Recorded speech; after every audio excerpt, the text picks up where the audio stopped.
Bonjour, bonjour les enfants de Dieu. Bonjour, bonjour l'Église de Christ.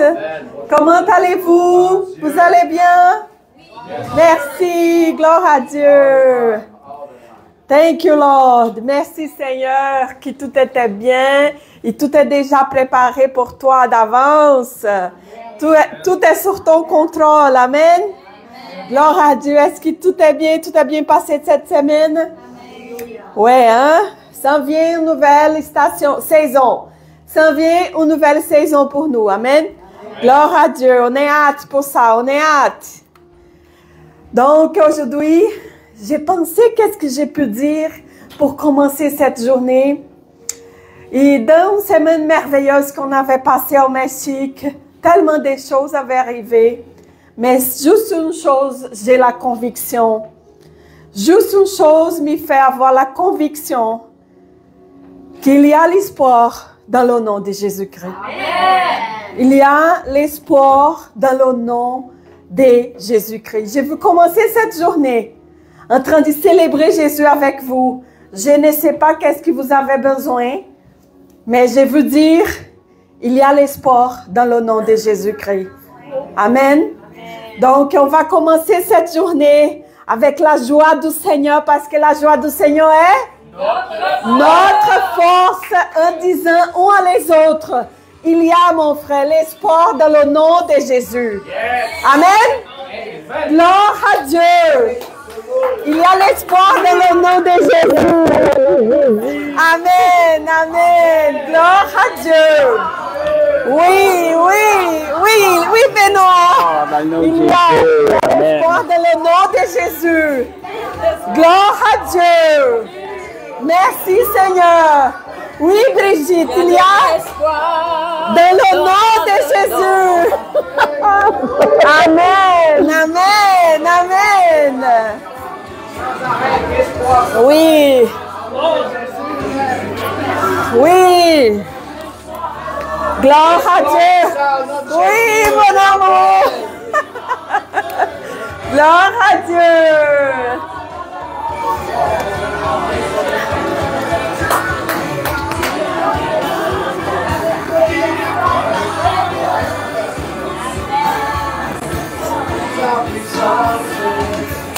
Alléluia. Il y a l'espoir dans le nom de Jésus, Sylvie. Amen.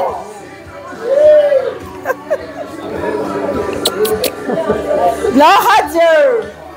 Merci Seigneur. Jean-Sébastien, il y a l'espoir dans le nom de Jésus. Mes frères et sœurs en Christ, je vous dis aujourd'hui, il y a l'espoir dans le nom de Jésus-Christ. Amen. Gloire à Dieu.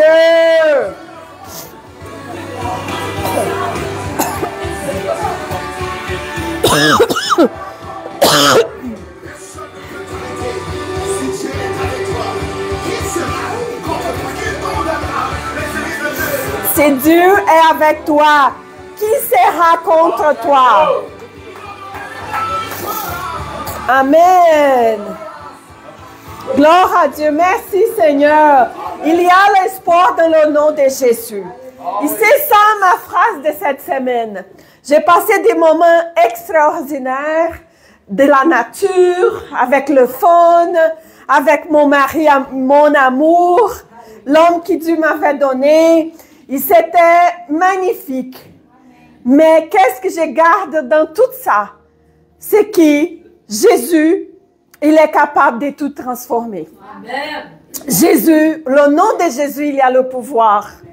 Le nom de Jésus est puissant pour transformer des grandes choses dans notre vie. Et des fois, on ne comprend pas qu'est-ce qu'on vit présentement. On avait une visite hier et on fait des plans des fois, tu sais, pour nous, pour la famille, mais on voit que Dieu, il planifie toutes les choses. Et qu'est-ce que j'ai aperçu, c'est que les gens ont besoin d'espoir, besoin d'encouragement, besoin de personnes comme vous, qui sont positives, qu'il y a l'espoir dans vous, le changement que Dieu avait donné dans notre vie va aider des autres personnes aussi à accomplir le projet que Dieu a pour sa vie. Les gens ils ont peur de l'avenir parce qu'ils ne connaissent pas encore le bénéfice, le paradis qu'on va vivre ensemble, en famille. On ne doit pas avoir peur de la mort. C'est ça qu'est-ce qui m'a marqué hier. Quelqu'un qui avait parlé par rapport à la mort d'un parent proche. Mais pourquoi pas moi? Lui, il avait 3 enfants. Et moi, je me disais, c'est pas la mort le problème. C'est où il était présentement. Où il est présentement. Est-ce qu'il nous avait eu du temps de parler de Jésus à cette personne-là en vie? Est-ce qu'on avait eu du temps de montrer l'amour de Christ à cette personne-là en vie? C'est ça notre appel. C'est ça l'espoir que les gens ont besoin. C'est voir en nous l'amour, la bonté, la joie, l'espoir que le monde n'a pas des fois. Et je vous dis, des fois, ce n'est pas facile.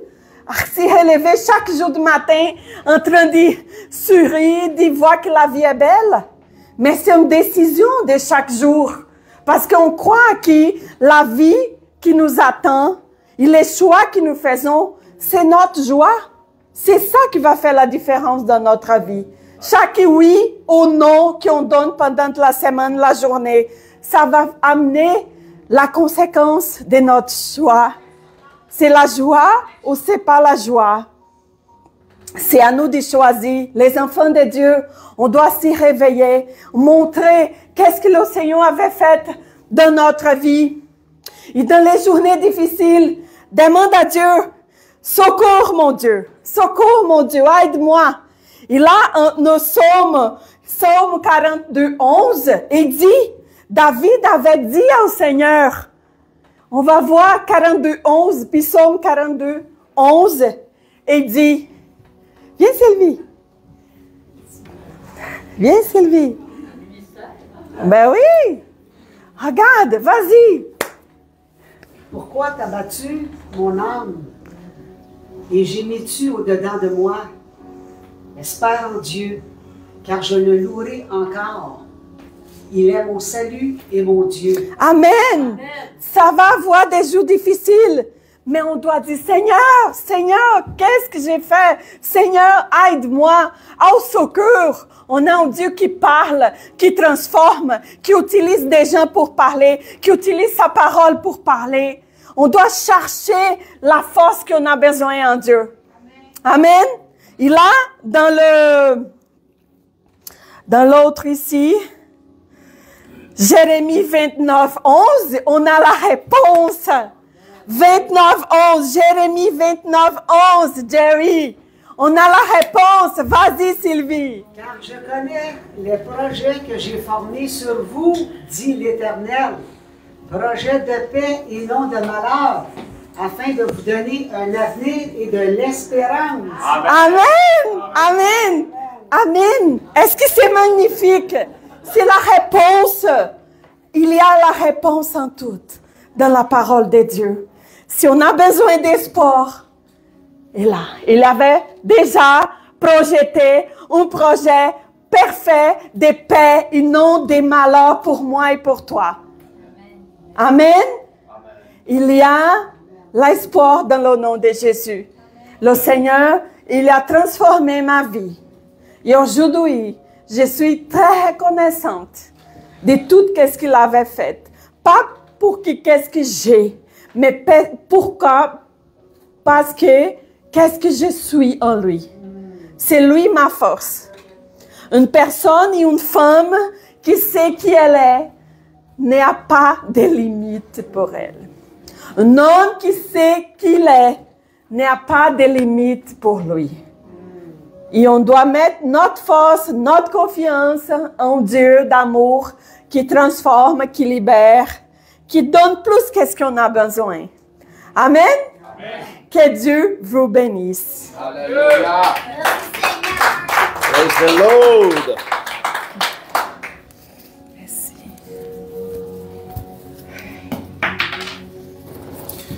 Gloire à Dieu. Amen. Le Seigneur est bon. Amen.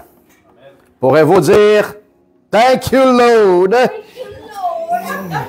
Hallelujah. Alors, que la paix et l'amour de Dieu soient avec vous tous. Gloire à Dieu. Je sais que mon temps est court. Je ne pourrai pas vous dire des grandes choses. Peut-être à la fin. Hein? Ça va vous garder encore assez longtemps. Alléluia. Alors, qu'est-ce que je vous partage ici? C'est quelque chose qu'on a parlé un peu vendredi soir. On était un petit groupe, je pense, de 7 personnes, mais ça touche et ça nous bouleverse beaucoup. Quoi, pasteur? Comme que la plupart des chrétiens, parfois, ne trouvent pas la réponse, ou quand que la réponse, elle est aussi claire et devant nos faces. Savez-vous une des stratégies de l'ennemi pour faire les chrétiens tomber dans le piège? C'est mettre le piège devant les autres.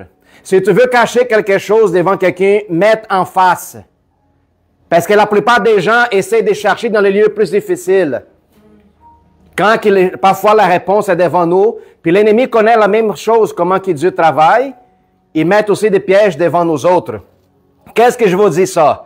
Parfois, on veut que Dieu se manifeste d'une façon difficile, extraordinaire et surnaturelle pour qu'il soit vraiment Dieu. Quand que Dieu aussi agit dans les plus petits détails, les choses plus simples. Puis là, qu'est-ce qu'on a parlé en Philippiens 4, 19, il parle concernant les richesses de grandiosité de Dieu. En Philippiens 4, 19, il nous dit, on va voir dans la version Jerry renouvelée. Et mon Dieu pourvoira toutes vos besoins selon sa richesse, avec gloire en Jésus-Christ. Un petit mot, si on vient à la compréhension profonde de comment qu'elle est transmise, ça pourrait changer ta vie. Si ta vie soit seulement basée d'un verset biblique comme ça, si tu les saisis l'information, puis tu la confirmes, tu la répètes et tu la déclares à chaque jour dans ta vie, ça va te changer. Absolument. Toute chose, il va pourvoir selon tes besoins. Tes besoins. Dans toutes ses richesses avec gloire. Il n'y en a pas une chose plus grande où la gloire de Dieu, elle est manifestée parmi ses enfants. Alors, il n'y a pas d'autre chose à demander, sinon rentrer dans sa présence pour que la richesse, elle soit présente, pour que la gloire soit manifestée et que quoi que ce soit que tu as besoin ne te manque pas. Puis l'apôtre Paul, il parle ça aux Philippiens d'une façon très claire. Parce que les gens, ils avaient peur de pouvoir prêcher, aider, et en voyant la condition de Paul, qui était persécuté, en prison, toutes sortes de choses négatives, les gens disent, comment qu'ils vont vivre tel évangile si la seule chose qui arrive avec toi, Paul, c'est de la souffrance. Mais regarde qu'est-ce qu'il nous dit dans les versets, laissez-moi trouver. Gloire à Dieu. Verset 12. Philippiens 4, 12. Je sais vivre dans l'humiliation. Je sais vivre dans l'abondance. Tout et partout, j'ai appris à être rassasié et à avoir faim et être dans l'abondance et à être sans la 17. Dans la 17, verset suivant, les 13. Puis c'est un verset que tout le monde connaît, hein? J'ai pu tout par celui qui me fortifie. On aime répéter le verset 13, mais on oublie le verset 12. Où est-ce que la force de Paul, il dit que j'ai pu toutes choses à celui qui me fortifie, c'est en toutes les conditions. De la plus grande, de la plus petite. Dans la sécheresse, ou qu'il soit dans l'abondance. Puis ça ne change pas l'apôtre Paul. Comme la situation de notre vie ne doit pas nous changer non plus. Hein? C'est quoi la condition que tu vis aujourd'hui? Ah ben, ça va pas très bien. Ouais, mais quelques mois avant, peut-être, tu étais vraiment dans la joie, dans le bonheur. Oui. OK, Dieu est seulement bon dans le bonheur? Est-ce que Dieu change? Non, absolument pas. Absolument pas. Alors, ma conscience, elle devait être focusée dans sa parole plutôt que dans la circonstance que je vis. Si tu vis par ta circonstance, c'est parce que nous ne connaissons pas Dieu. Si nous vivons par la circonstance, on va dire que mon pensée, ce n'est pas une pensée de foi. C'est une pensée des incroyantes. Parce que la parole dit que les incroyantes cherchent les choses du monde. De quoi s'habiller, de quoi manger, de quoi petit, de quoi ça. Non. Par contre, si j'affirme que Dieu est dans le contrôle, pourquoi je vivrais dans le stress? Pourquoi je vivrais dans l'anxiété? Pourquoi je vivrais dans toutes sortes de conditions négatives que le monde essaie de nous imposer? Non, je refuse.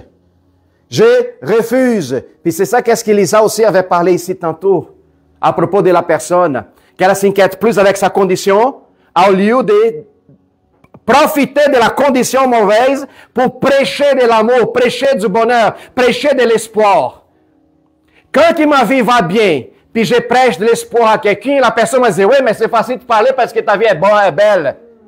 Mais quand je suis dans mauvaise condition, puis je prêche d'espoir à quelqu'un, la personne va dire, wow, c'est quoi ça?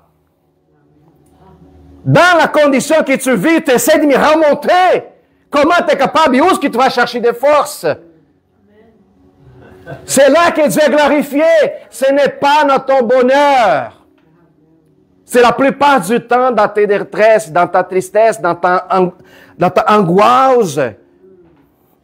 Puis c'est ça que l'apôtre Paul parlait aux Philippiens. Ne vous inquiétez pas avec mes prisons, mes persécutions, toutes sortes de choses. Parce que je puis tout dans celui qui me fortifie. Amen. Gloire à Dieu. Hein? Nous sommes en feu? Oui. Amen. Alléluia. Gloire à Dieu. Alors, on va louer l'Éternel avec cette pensée de qui nous sommes dans le Seigneur. Nous sommes une inspiration. Regarde ton voisin et dis, vous êtes une inspiration à tous ceux qui sont en détresse. Une inspiration. Amen. Gloire à Dieu. Alléluia. Thank you, Jesus. On va prier pour Brigitte. On va se mettre debout pour lui l'Éternel, glorifier son nom. Combien lui est beau, merveilleux. Et nous sommes déjà victorieux en tout temps. Amen. Par éternel, nous te remercions, Père, au nom de Jésus, dans ce dimanche, l'après-midi, lorsque ta gloire, Seigneur, est ici, dans cet lieu, dans nos vies, Père. Merci infiniment, Seigneur, pour le changement, pour la transformation, pour nous réveiller, pour ouvrir nos yeux, pour faire partie de cette famille, Seigneur, unique. Père, merci infiniment pour le moment de louange, d'adoration, laquelle nous te offrons, Seigneur. Plus en plus, notre adoration, notre sacrifice, Seigneur. De nos âmes, de nos cœurs, Seigneur, en nous dédiant complètement, Seigneur, à te satisfaire, à t'obéir, à te suivre. Seigneur, indépendamment, Seigneur, de qu'est-ce qui arrive devant nous, Père. Seigneur, reçois l'adoration, Père, de nos lèvres. Seigneur, l'adoration et le désir de notre cœur, c'est de te chercher jusqu'à l'éternité, le fin de nos jours, oh Père. Merci infiniment. Parle à nos cœurs. Parle à nous, Seigneur, cet après-midi, Seigneur, à travers de la louange, à travers de la prédication. Viens, Saint-Esprit, prendre, Seigneur, complètement, Seigneur, le contrôle et la possession dans cet lieu, Seigneur. Viens, Seigneur, en temps de guérir, soulager, consoler et exhorter à ceux qui en ont besoin, Père. Nous prions, Père, dans une seule voix, dans un seul chant, au nom de Jésus-Christ. Amen. Alléluia. Amen. Merci Seigneur. Gloire à Dieu. Quel beau message d'ouverture, ça correspond parfaitement avec le premier chant. C'est je louerai, je bénirai l'Éternel pour tous ses hauts faits, peu importe ce qu'on vit à chaque jour. Amen. Oh.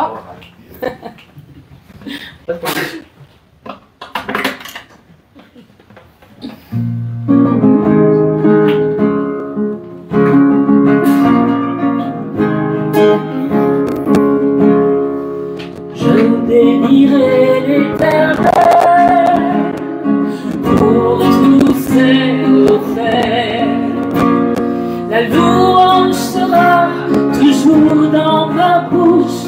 Je bénirai l'Éternel. La encore.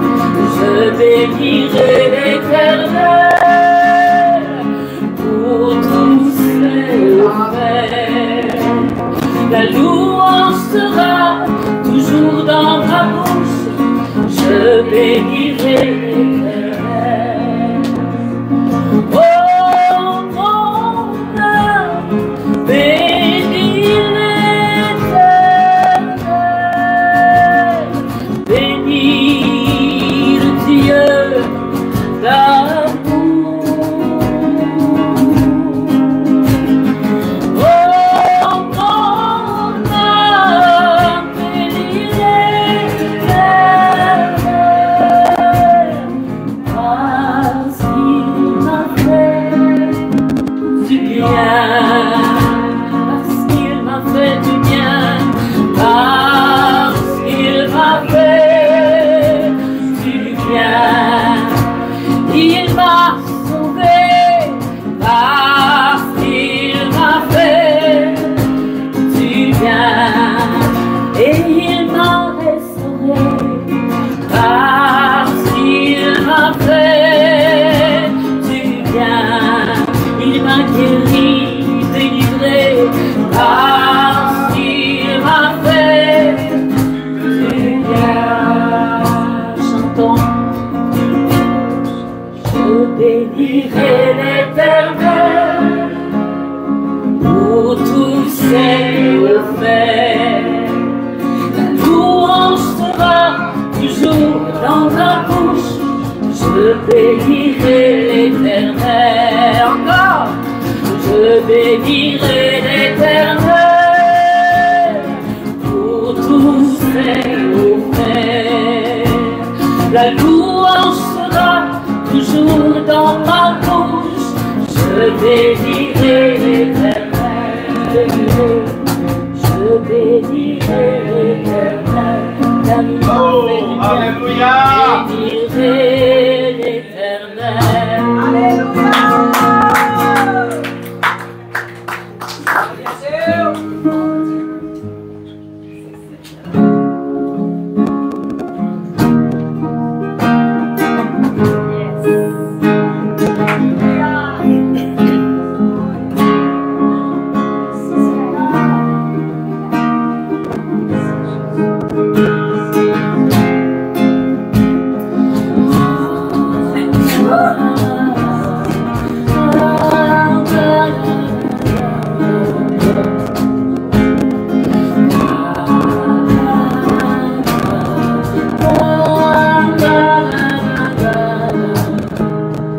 Christ est ma seule fondation, le rocher de ma vie, quand tout autour de moi est détruit. En lui j'ai mon appui, car j'ai mis la foi en Jésus. Il ne m'abandonne pas, sa parole est solide et sûre. Il ne me laissera jamais, jamais. J'ai sa joie dans le chaos, j'ai sa paix qui me soutient. Je peux déposer mon fardeau, il me tient dans sa main. J'ai bâti ma vie sur Jésus. Oh, yes. Il ne m'abandonne pas, sa parole est solide et sûre. Il ne me laissera jamais, non jamais, jamais. Christ est ma seule fondation, le rocher de ma vie, quand tout autour de moi est détruit. En lui est mon appui, car j'ai mis ma foi en Jésus.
la pluie déferle sur ma vie.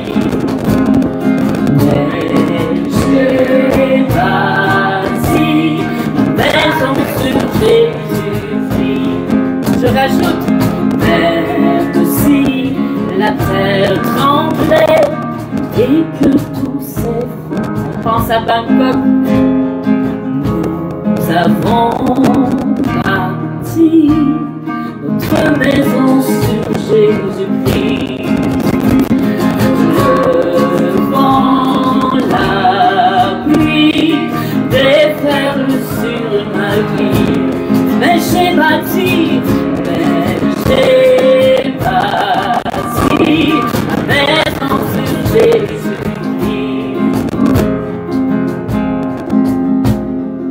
Je ne tremblerai pas, je suis fondé sur toi.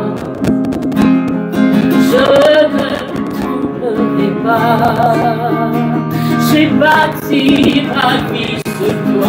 Jésus, je ne tremblerai pas, je ne tremblerai pas. Je suis fondé sur toi. Je ne tremblerai pas. J'ai bâti ma vie sur toi. Christ est ma seule fondation, le rocher de ma vie. Quand tout autour de moi est détruit, alléluia, en lui est mon appui. J'ai mis ma foi en Jésus, il ne m'abandonne pas. Sa parole est solide et sûre, il ne me laissera jamais. J'ai dans le chaos, sa joie dans le chaos, j'ai sa paix qui me soutient. Je peux déposer mon fardeau, il me tient dans sa main. J'ai bâti ma vie sur Jésus, il ne m'abandonne pas. Sa parole est solide et sûre, il ne me laissera jamais.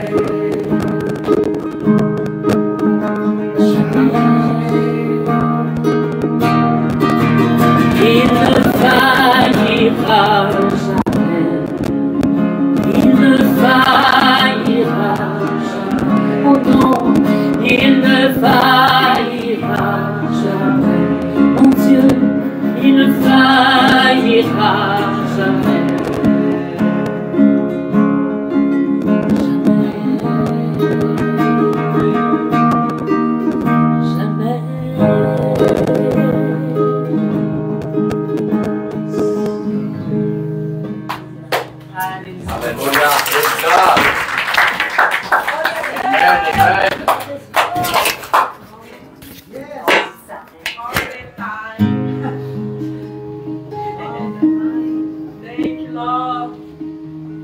On croit au miracle.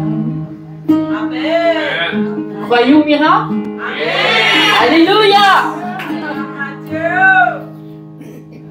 Voici les miracles qui accompagneront, signes et prodiges accompagneront tous ceux qui croient au nom de Jésus. Il y a une puissance dans ce nom si précieux, capable de guérir toute infirmité. En lui résident les vertus de Dieu.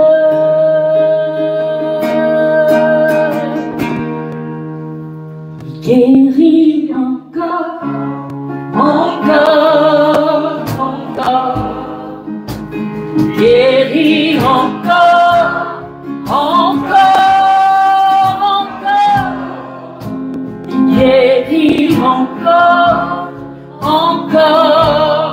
encore, le temps des miracles n'est pas passé.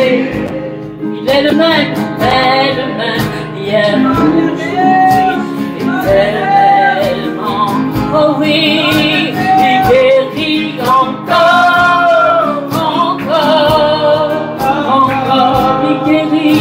il guérit encore,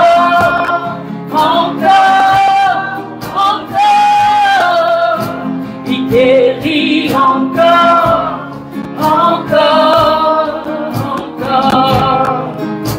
Le temps des miracles n'est pas passé.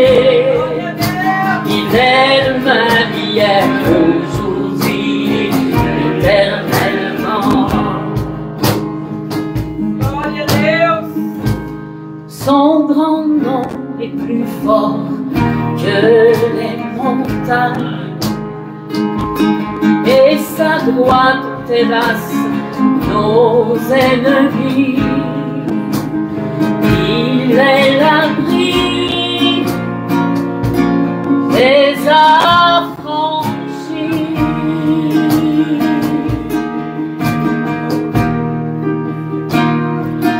À la croix, il a gagné la bataille.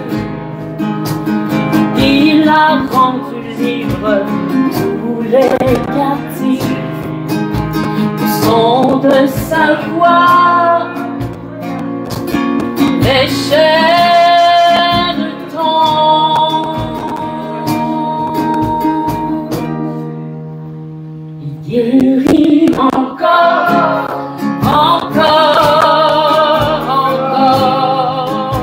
Il guérit encore.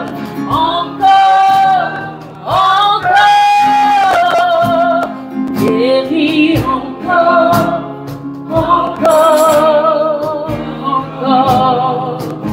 Le temps des miracles n'est pas passé. Il est le même hier, aujourd'hui, hier, éternellement. Si tu crois, tu verras. Tu verras. Si tu crois, tu verras ton miracle est là. Si tu crois, tu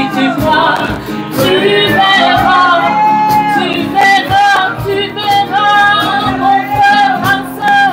Si tu crois, tu verras ton miracle est là. Si tu crois, tu verras.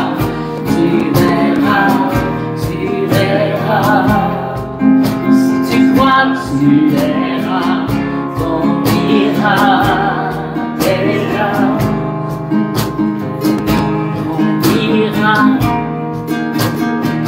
Ton miracle est là. Ton miracle est là, mon frère. Ton miracle est là. Immigration, oui, ton miracle est là. Ton miracle est là. Alléluia. Oh oui, pour un enfant, ma soeur, ton miracle est là. Tu auras cet enfant. Alléluia. Ton miracle est là, oui. Ah, toi qui es fatigué, sera relevé. Toi qui es épuisé, ton miracle, oh oui, il est là. Alléluia. Toi qui es blessé, ton miracle est là. Alléluia. Il te redressera, il relève ta tête. Alléluia. Si tu crois, tu verras. Si tu crois, tu verras ton miracle est là. Si tu crois, tu verras. Oui, si tu crois, tu verras.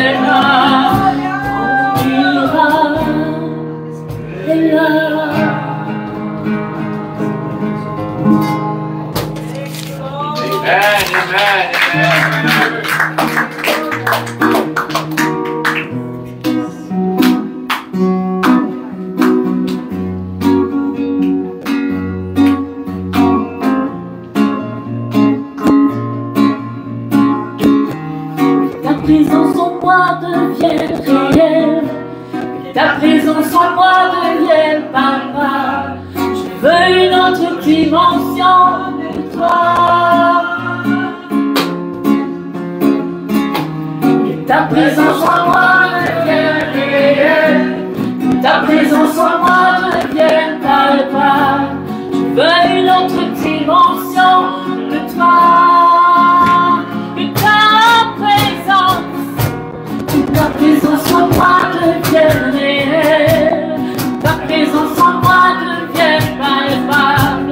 Je veux une autre dimension de toi. Ta présence en moi devienne réelle. Ta présence en moi devienne palpable. Je veux une autre dimension de toi.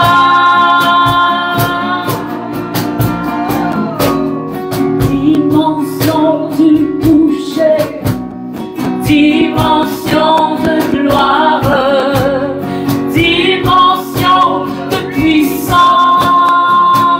Alléluia, ta puissance, la dimension de toucher, la dimension de gloire, dimension de puissance.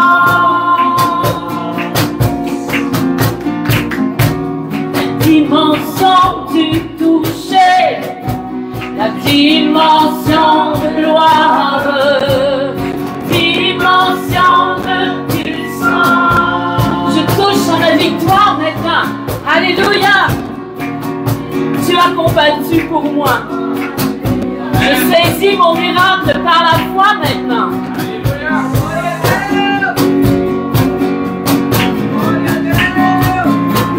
Oui, je touche à ma victoire. Elle est assurée. Alléluia. Dieu l'a déjà remporté. L'ennemi est vaincu. Au nom de Jésus. Oh, oh, oh, oh. C'est ma saison. C'est ma saison. C'est ma saison. C'est ma saison. C'est ma saison. Tu touches. Je touche à ma victoire maintenant. C'est ma saison. Oui, c'est ma saison. C'est ma saison. C'est ma saison. C'est ma saison. Tu touches. Maintenant, c'est ma saison de gloire. C'est ma saison. C'est ma saison. C'est ma saison. C'est ma saison. C'est ma saison de gloire.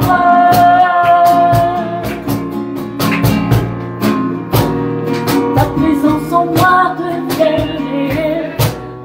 Ta présence en moi devient palpable. Je veux une autre dimension de toi.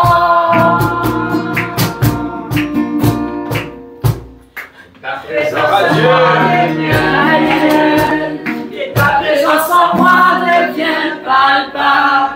Je veux une autre dimension de toi. Alléluia. Ta présence en moi devient réelle. Ta présence en moi devient palpable.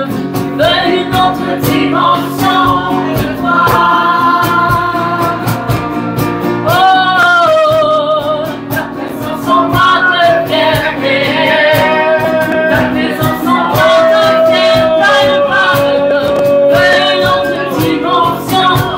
toi. Oui, je le veux, Seigneur.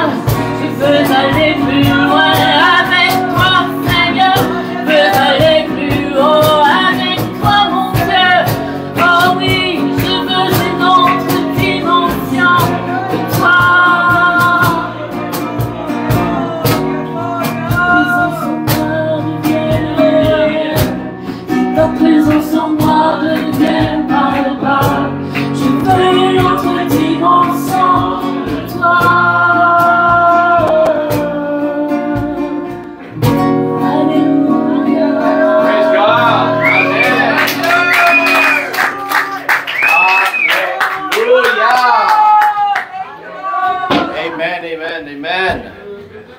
God is good. All the time. Yo, yo, Dios.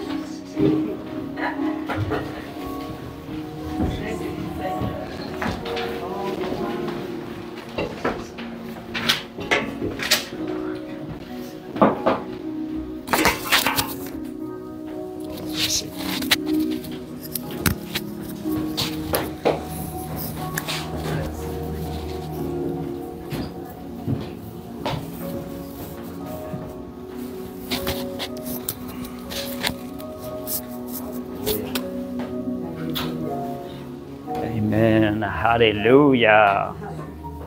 Une petite switch. On commence. Bon après-midi. Ah, parfait après-midi. OK. Moi, je vois vraiment la différence entre bon après-midi et parfait après-midi. Bon après-midi, c'est quand on regarde aux choses de cette terre. On ne voit pas plus haut que ça. Et quand on monte, pas au deuxième seulement, mais au troisième ciel, on rentre dans la perfection de Dieu.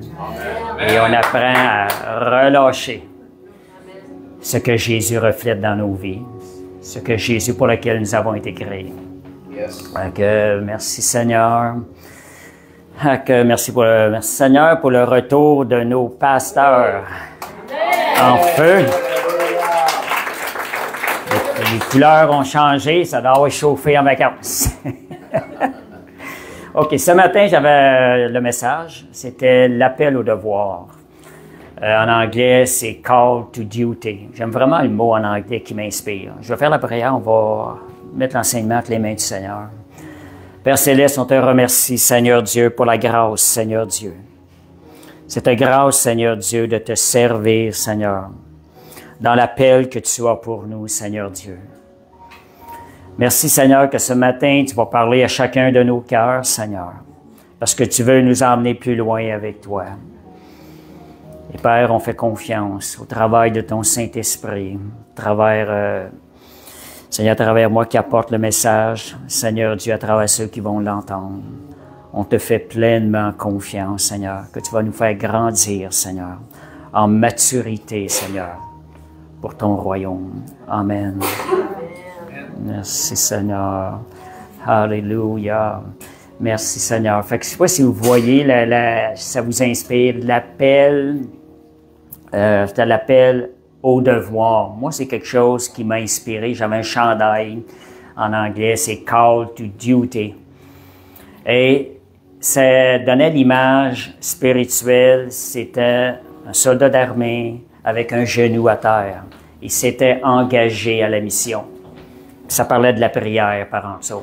Le premier appel, on va le voir dans l'enseignement, le premier appel au devoir, c'est la prière. Combattre en esprit, combattre spirituellement. Et les questions qu'on se pose, avant d'en arriver à l'appel au devoir, la question des fois on se pose, est-ce que j'ai un appel sur ma vie? Est-ce que Dieu a-t-il un plan pour moi, un appel pour moi? Et des questions qu'on se pose aussi, pourquoi j'ai été créé? Y a-t-il une raison pour laquelle j'existe? Il y a des gens qui sont même pas au Seigneur puis se posent la question. Des fois, ça les conduit à chercher la face de Dieu. Fait combien plus, nous, en tant que croyants, nous devrions être conscients que Dieu a un appel pour nous, spécifiquement pour chacun de nous, et combien nous devons chercher à connaître l'appel qu'il y a sur nos vies. Jérémie 1, verset 5. Et vous savez, si nous avons été créés par Dieu, on n'a pas été créés en vain. Dieu ne fait jamais rien en vain. Tout ce que Dieu fait est grand et glorieux. Si nous considérons que nous sommes la création de Dieu, ben nous sommes un outil grand et glorieux entre les mains de Dieu. Il n'en tient qu'à nous de se rendre disponible au Seigneur. Si on regarde l'appel de Jérémie, « Avant que je t'eusse formé dans le ventre de ta mère, je te connaissais. Et avant que tu fasses si tu fusses sorti de son sein, je t'avais consacré, je t'avais établi prophète des nations. Des fois, nous autres, on peut se poser des questions. Ben, j'ai pas eu un appel comme ça pour ma vie. J'ai pas entendu le Seigneur me dire ça personnellement. Donc, j'ai rien de spécial. Le Seigneur m'appelle pas à rien de spécial. Quand Dieu donne une parole, c'est par rapport aux épreuves qui vont venir. Dieu vient fortifier la personne. Jérémie, si vous connaissez l'histoire de Jérémie, si vous connaissez l'histoire du prophète Jérémie, Dieu lui donnait la parole pour reprendre le peuple. Le peuple rejetait sa parole constamment. Pensez-vous, vous allez le faire une fois, ils vont rejeter votre parole, qu'est-ce qui va vous arriver? Vous n'avez pas la force du Seigneur avec vous, vous allez changer d'idée, vous allez abandonner votre appel. Mais Jérémie a passé toute sa vie à aviser le peuple, à donner la parole de Dieu au peuple pour que le peuple se repente, et le peuple ont toujours rejeté Jérémie. Ils l'ont même mis en prison. Fait que des raisons, des fois, que certaines personnes peuvent entendre, peuvent avoir des paroles plus claires par rapport à un appel, c'est parce que c'est quelque chose qu'ils vont avoir de besoin dans leur service, dans leur appel pour pouvoir continuer. Donc, ça veut dire, si vous n'avez pas entendu une voix aussi claire que Jérémie, ça ne veut pas dire que vous n'avez pas d'appel. Il va falloir que vous le découvrez, puis Dieu va vous donner ce qui est nécessaire au fur et à mesure. On va aller lire le psaume 139, 13 à 17.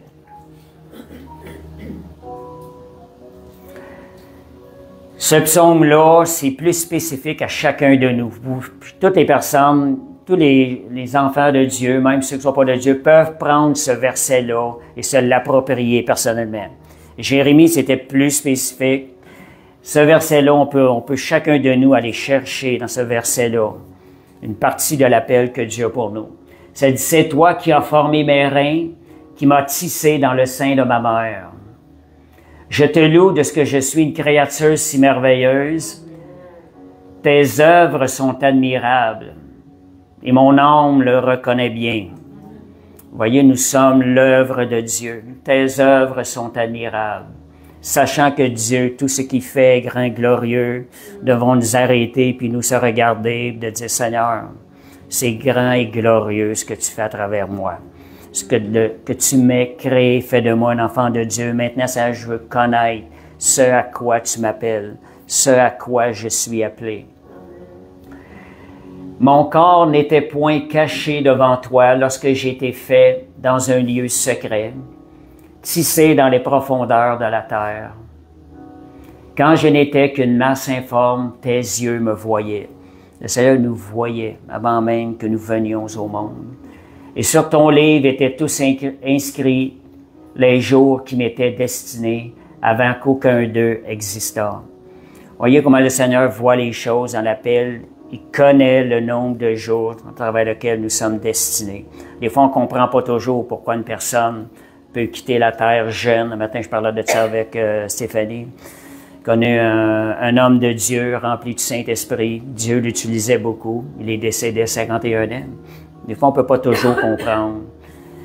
Mais dans le prochain verset, ça va comme les pensées de Dieu nous semblent impénétrables. On ne peut pas toujours connaître la pensée de Dieu. Mais les pensées de Dieu, ce sont des voies parfois qui semblent impénétrables. Fait qu'on remet ça entre les mains du Seigneur quand on ne comprend pas, sachant que Dieu fait toutes choses à merveille. Et moi, mon frère qui est décédé à 59 ans, il était un chrétien qui suivait le Seigneur. Des fois, on se pose des questions. Pourquoi? On a l'impression qu'étant au Seigneur, nos jours vont se rendre jusqu'à 80 ou 120 ans. Mais c'est pas toujours de même. Dieu a un plan pour chacun de nos vies. On a un appel. Si je reviens sur le mot appel ou devoir, l'image, c'est vraiment un soldat. Si on regarde un peu, qu'est-ce que c'est le soldat qui est appelé au devoir? Un soldat a laissé sa vie en arrière. Et le soldat, il a laissé sa vie en arrière. Pourquoi? Pour servir le pays, pour servir une mission. Il est en mission, tout comme nous, on a reçu une mission dans le Seigneur. Une mission, on se donne, on a été laissé sur terre pour une mission.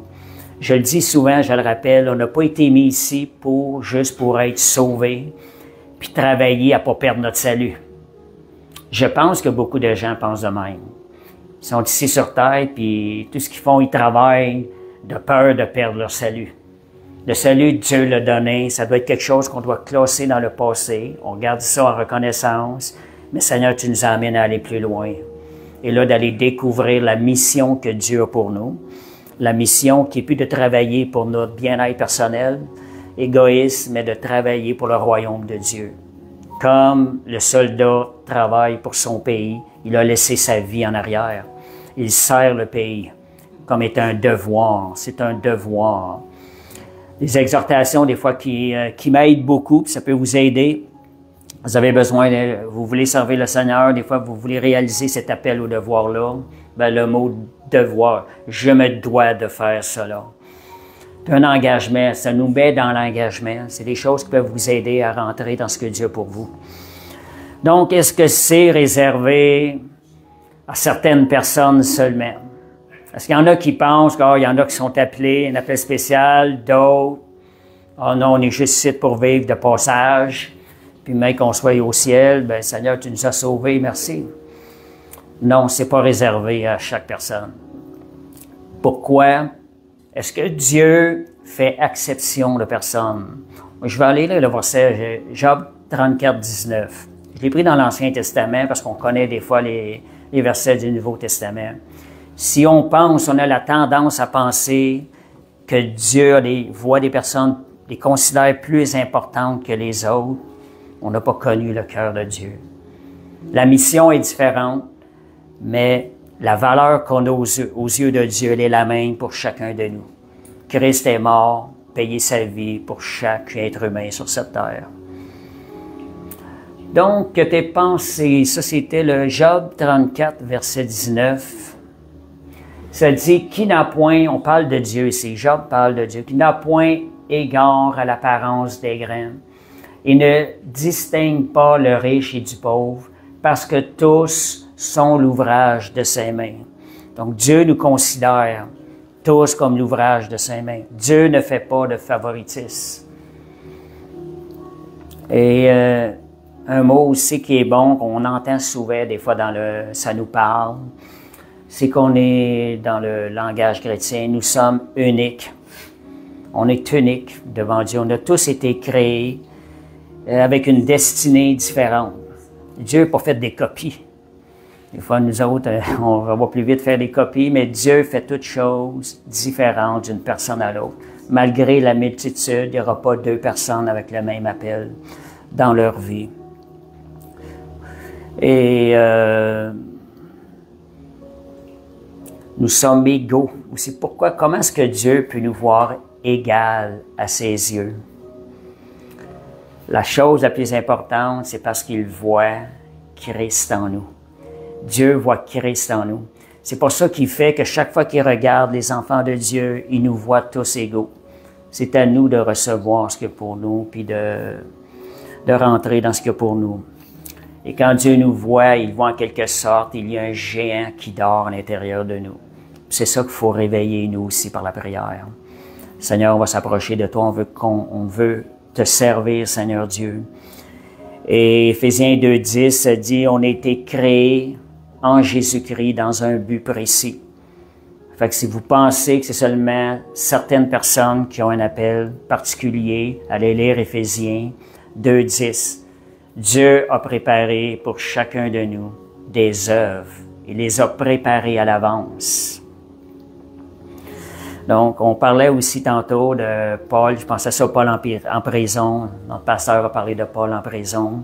Quand on dit Dieu a un appel pour nous, c'est bon, l'appel que Dieu a pour nous, c'est dans cet appel-là qu'on va se sentir le mieux, qu'on va être le plus épanoui.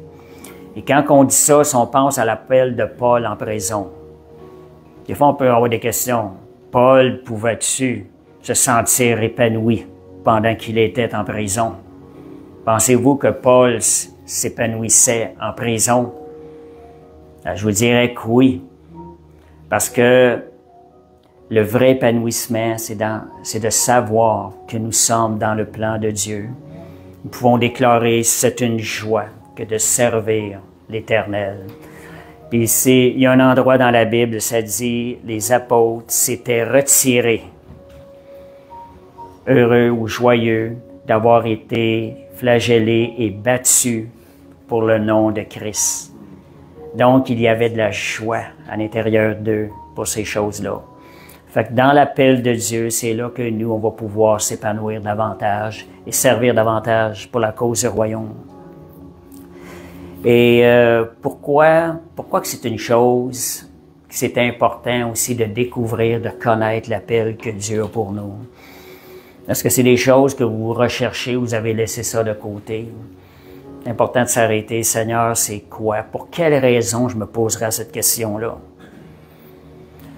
C'est parce que Dieu en Jésus-Christ a donné le meilleur pour nous. Pourquoi nous ne donnerions-nous pas le meilleur pour le Seigneur? Si on cherche à connaître notre destinée, on va être en mesure de redonner le meilleur au Seigneur. Si on découvre de quelle manière, pourquoi on a été créé, à quoi je vais servir, quel genre d'instrument je suis dans le royaume de Dieu, plus on va être capable de savoir comment le servir. Chaque instrument a un but, une manière d'être utilisé. Connaissant ce pourquoi Jésus, la manière qu'il nous a créés avec l'appel qu'il y a pour nous, nous allons être en mesure de lui redonner le meilleur encore plus. Et aussi, je mets une petite parenthèse, la vraie destinée, c'est quoi? Je ne sais pas si j'avais un verset là-dessus. Romains 8, 29. Non, je ne l'ai pas mis. Hein. Je pense que la vraie destinée, c'est celle, nos destinées. Lorsqu'on parle de nos destinées, notre appel, ce pourquoi Dieu nous a appelés, on peut appeler ça nos destinées, c'est ce qui a une portée éternelle dans nos vies. Merci Seigneur. Donc, je disais tantôt, je reviens un peu là-dessus, on est unique. Pourquoi qu'on est unique? C'est... si on écoute les témoignages de chacun de nous qu'on a passé dans le Seigneur d'une personne à l'autre, il n'y aura pas un témoignage qui va être identique à une autre personne. Ce qui fait de nous des gens qui sont uniques, on a des dons, des talents différents. C'est pour ça que l'appel que Dieu va avoir pour nous, c'est pourquoi on a été destinés ici-bas sur terre est différent d'une personne à l'autre. L'importance que nous allions voir, Seigneur, c'est quoi que tu as pour moi? Seigneur, je veux faire ta volonté. Comment connaître les destinées que Dieu a pour moi? Comment vous allez découvrir ça? On a des points de repère. Il y a un point de repère qui est plus facile que les autres pour connaître les destinées que Dieu a pour vous. Je ne sais pas comment vous, si vous cherchez ça, de quelle manière allez-vous vous prendre pour savoir ce à quoi Dieu vous a appelé, qu'est-ce qu'il veut faire, quel genre d'instrument vous êtes entre les mains de Dieu pour son royaume. Le point de repère, c'est les endroits, un des points de repère. Regardez dans votre vie les endroits où Satan est venu vous attaquer. On dit la semaine passée, on a un Dieu de renversement. C'est pour ça que des fois, Satan, il voit des fois l'appel, puis il va attaquer dans ces moments-là pour nous empêcher d'entrer dans cet appel-là. Satan, c'est un menteur, c'est un voleur. Donc lui, c'est ça, il veut empêcher qu'on découvre qui on est pour pouvoir servir le Seigneur au meilleur de nous-mêmes. Si on prend l'exemple de Joseph, quel était l'appel de Joseph? Vous allez connaître l'histoire de Joseph. Je pense que c'est la 3e fois que vous allez en entendre parler en 2 semaines. Donc, quel était l'appel de Joseph? Joseph était appelé à gouverner, à régner en Égypte. Il était appelé aussi à sauver son peuple de la mort. C'est, je vous dis, une façon de savoir, une façon de savoir où ce que Dieu vous appelle, regardez les endroits où Satan vient vous attaquer. Joseph avait été appelé, c'est écrit dans la parole, pour sauver son peuple, le peuple, sa famille et tout. Et qu'est-ce qui est arrivé à Joseph? Il a passé près de la mort. Il a eu des menaces de mort. Ses frères ont voulu le tuer. Fait que voyez, ce sont des endroits, voyez l'opposition, les endroits où Satan attaque bien souvent, presque à 100%, c'est là, ce sont des endroits qui vont vous aider à voir où est-ce que Dieu m'appelle et tout. Assurez-vous que c'est bien là que ça devient. Parce que des fois, on n'est peut-être pas à bonne place, ça ne marche pas aussi, là. Il faut juste être conscient de ça. Et Joseph, qu'est-ce qui est arrivé? Il était appelé à gouverner. Qu'est-ce qui est arrivé? Il était vendu comme esclave. Tout le contraire de son appel. Après ça, Potiphar l'a reçu. Potiphar l'a acheté comme esclave dans sa maison. Il était même jeté en prison. Fait que vous voyez, Joseph était loin de son appel. Il était loin. Son appel de gouverner. Dieu avait déjà prévu ça. Mais qu'est-ce qui est arrivé? Après 13 ans de prison, en un jour, Dieu rétablit Joseph dans son appel. Pourquoi? Parce que Joseph est demeuré fidèle au Seigneur tout le long. Donc, si vous voyez de l'opposition, ayez l'œil ouvert. Priez pour ces choses-là. Priez pour des renversements, comme je disais la semaine passée. Et Joseph, je ramène le verset, Genèse 50-20. Tout le mal que vous m'avez fait, Dieu l'a changé en bien. En réalité, là, tout le mal que Satan est venu mettre dans votre vie, Dieu a la capacité de changer ça en bien. Je vais vous donner deux points sur moi-même. Moi, quand j'étais jeune, j'étais vraiment antisocial. Et réellement, ça a duré longtemps. Je me voyais pas vivre avec les gens. J'étais extrêmement gêné. Et je me le suis fait dire par tout plein de personnes. J'ai jamais vu quelqu'un de gêné comme toi quand j'allais à l'école. Et tellement je me rappelle qu'à la première année que j'étais allé à l'école, puis je vous mens pas, là, c'était exactement comme ça. Sincèrement, chez nous, on était 14 enfants, fait qu'on sortait pas beaucoup. J'étais pas habitué vraiment avec le monde de sortir, puis on vivait en campagne. Je me rappelle la première année d'école, je me rappelle comme si c'était hier. Quand j'arrivais à l'école, je marchais comme ça. J'étais pas peur de regarder les gens, je suivais mon frère qui était là, lui, ça le fatiguait, là, c'est sûr. Je le fatiguais comme ça. Lui, il dit, pousse-toi, toi, là. Mais, vous voyez, c'est pas exagéré. J'ai été de même longtemps, puis je me rappelle, avant que je commence un peu à voir et communiquer avec des gens autour de moi, un petit peu. Fait que c'est ce que Dieu a fait. Je suis parti de là, puis je me rappelle à 14 ans. À 14 ans, on a eu une petite chicane avec mon père. Et dans ma tête, mon plan de vie, c'était, je vais m'en aller dans les bois. Je vais me trouver une ferme. Je vais coucher dans l'étable. Je vais avoir les bois, pour aller dans les bois après. Pour moi, je me voyais comme ça. C'était sérieux. Je me voyais vraiment de même. Pour moi, c'est ça. J'aimais la nature.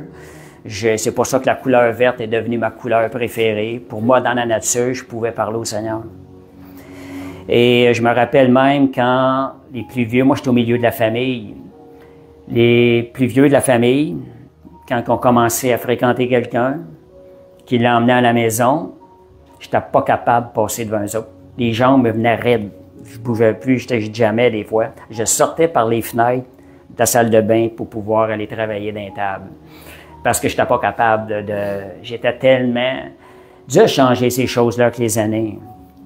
Puis, quand je vous dis que Dieu a changé ça, aujourd'hui, je recherche plutôt à voir des gens.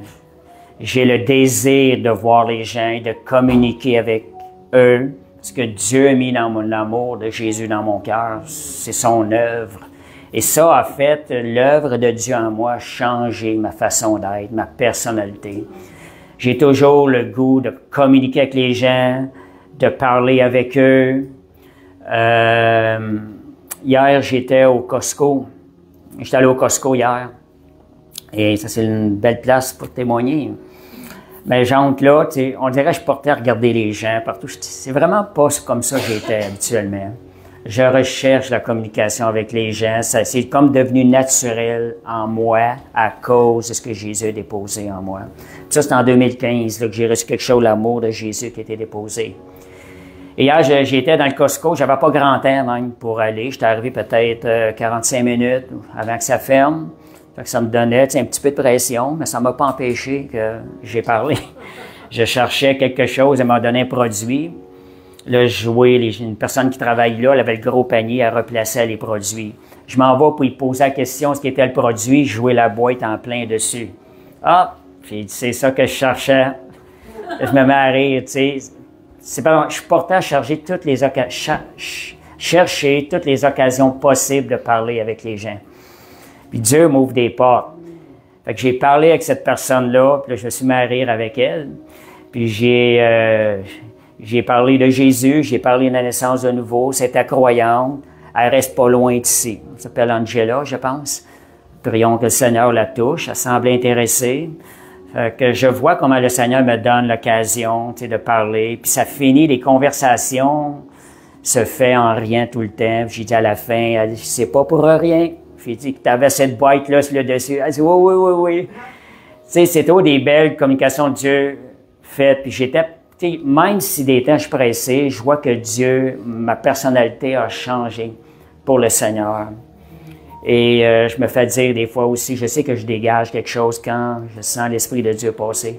Je passe aux caisses, ça vient comme ça, je vois un gars, Alexis. Ah, j'ai dit, ton père a oublié de mettre le S sur ton lettre. J'ai dit, t'as trop pressé quand t'es arrivé. Puis on a jasé juste un petit peu. Des fois, j'aboutis pas toujours avec le Seigneur, mais c'est juste pour vous dire pourquoi je vous dis ça. C'est moi qui étais antisocial. Ma pensée, mon projet de vie était de vivre sur une ferme, même dormir dans des tables, moi j'aurais été heureux, ou vivre dans les bois. Et je regardais hier, parce que j'arrive aux 2 caissières, Dieu me donne, je regarde beaucoup les noms. Ça, c'est un truc, là. Mentionner leurs prénoms. Les gens sont touchés. Tu t'es arrêté, tu as porté une attention sur la personne. Je vous disais ça parce qu'à un moment donné, je me rappelle d'avoir ressenti, j'étais allé dans une église chrétienne, quelque part à Montréal, visiter, et il va d'avoir 150 personnes peut-être. Et je me rappelle d'être rentré dans l'église. Tu sais, tu rentres un petit peu, je me suis assis un peu en arrière, puis après à l'assemblée, tu sais, des croyants, on aime ça, j'osais avec. Il n'y a pas personne qui est venu me parler, il n'y a pas personne qui me donnait la main, il n'y a pas personne qui me saluait. Ça m'a comme resté marqué comment c'est important des fois quand quelqu'un vient de porter une attention. C'est le sentiment qu'on a, on a l'impression d'être un rien quand personne ne porte une attention vers toi. Fait que des fois, juste prononcer le prénom de la personne, je sais que ça touche le cœur de la personne. Puis je le fais consciemment. Pour moi, chaque personne est importante. Fait que je parle aux 2 caissières, je regarde les 2 noms, ça finissait par Yella, toutes les 2. Une qui était couleur noire, l'autre blanche. Ah, j'ai dit, je donne les 2 prénoms, vous êtes sœurs? Ils se sont mis à rire, tu sais, parce qu'ils avaient 2 noms quasiment semblables. Des fois, je lance quelque chose et ça rouvre des portes. En sortant, jouer, Ginette, je regarde ça là. Bonjour, Ginette, comment ça va? C'est vite, ça sort. Dieu me donne de parler avec fermement, là. À chaque fois que je parle, j'ai pas le choix, ça réveille les gens. Fait que ça leur sort de leur travail, puis les gens aiment ça, parce que là, tu vois l'air qui change. Puis là, je fais semblant d'avancer. Hey, d'où tu t'en vas comme ça, là? Tu sais, il y a tout le temps des interactions. C'est pour demander comment Dieu peut changer les choses. Pour moi, c'est un miracle que je vive ça aujourd'hui. J'ai beaucoup plus de joie à vivre ça. Puis j'y pense pas, c'est pas planifié à l'avance. Juste quand j'arrive dedans, j'ai le désir de parler aux gens. Et ça rouvre des portes pour l'Évangile. L'autre point, quand j'ai eu, si on regarde l'attitude, là, je vous parle, pourquoi je dis ça, j'étais antisocial. Quand mon vol a été retardé de 30 heures à Londres. Si je regarde toutes les personnes, leur attitude, ils étaient tous mécontentes. Toutes mécontentes. Moi, savez-vous comment j'ai pris ça? Seigneur, tu me donnes une journée de plus de congé. Puis qu'est-ce qui est arrivé? Le lendemain, j'ai passé l'avant-midi jusqu'à mon vol à parler à des gens, témoigner, prier pour eux. J'avais une joie débordante à l'intérieur. Puis je finissais tout le temps mes conversations en rien. Il y en a juste une qui n'a pas répondu. J'étais dans la sécurité, tu sais, je lui disais « parfaite journée » en anglais. « Parfaite, comment je descends dans « perfect morning in Jesus' name ». Là, la personne était là, en regardant de même. Fait que moi, j'ai fait, c'est la seule qui n'a pas répondu en rien. J'ai fait le tour en S comme ça. Puis là, je revenais. Là, je la checkais tout le temps. Je disais, attends, mais qu'elle me regarde, elle. La personne, je sais pas si elle cherchait à m'éviter, a acheté un coup d'œil à un moment donné. Je lève la main. Elle n'a pas ri. Ça n'a pas été assez. Mais c'est juste pour vous dire, quand Dieu m'a quelque chose, Dieu, il le fait. Moi, j'ai eu du fun avec ça, regardez. J'ai capté la joie à l'intérieur. Fait que c'est ce que Dieu fait. Dieu, l'œuvre de Dieu en moi me donne de témoigner avec l'amour. L'amour, c'est tellement, ça va vous emmener à communiquer avec les gens. L'amour de Jésus, on l'a tous à l'intérieur. Fait que l'autre point aussi que je l'ai mentionné, le fait de parler ici en avant. Tu sais, c'est une œuvre que Dieu fait. Ça jamais, moi, je suis la personne, je vais toujours être en arrière. Tu sais, je vais tout le temps laisser la place aux autres. Tu sais, les autres sont toujours meilleurs que moi. Quand j'étais jeune, tu sais, je l'ai raconté des fois à Mario, à d'autres, j'ai parlé de ça. Je me rappelle, c'est des moments de flash que je me rappelle. Mon oncle, mon parrain venait nous visiter à la maison. Puis moi, avec ce que je vivais dans la maison, je ne parlais quasiment jamais. Puis on me faisait dire, on t'a coupé la langue, pourquoi t'es pas capable de parler? Puis j'étais pas capable. J'étais pas capable de sortir des mots parce que j'étais pris à l'intérieur. Puis je vivais ça. Comment souvent je me suis fait dire ça? Vous voyez, Dieu nous parle, il vient chercher, il nous prend d'un endroit, il transforme notre vie, il nous ramène dans l'appel. Quand je vous disais que Satan vient nous attaquer dans des endroits, regardez où il est venu m'attaquer, antisocial. Regardez comment Dieu a changé ça. La même chose, quand j'étais jeune, je n'étais pas capable de parler, puis j'étais pareil à l'école.